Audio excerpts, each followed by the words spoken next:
house, every Arizona homeowner's best friend. Now, let me give y'all a hypothetical situation. West-facing patio, you're going to recommend shades and a misting system. What do I need to do about the shade maintenance as I'm fogging them with the mist? Anything special?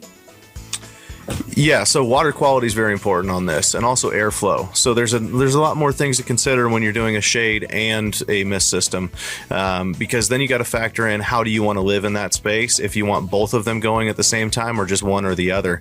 If we were to restrict the airflow of a space by dropping down a shade, and say it's only like a 15 by 10 enclosed area, something like that, yes, a mist system that we design for that with the shade down is going to be totally different than a system we design if you're going to use it with the shade only halfway down or up.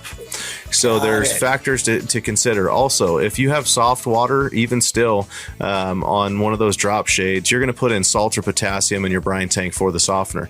That will leave a little bit of white residue. So maybe upgrading to a whole house RO system so that you don't get that white sediment on your shade is worth it in that case, because those shades are not cheap. They're all custom. They're super high end. Push a button and a motor drops it down. You want to protect that investment.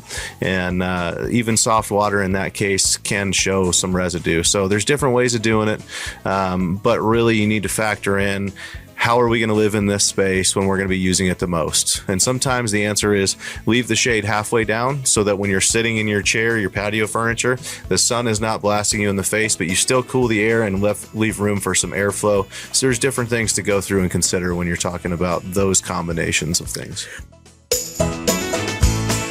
Rosie on the house, every Arizona homeowner's best friend.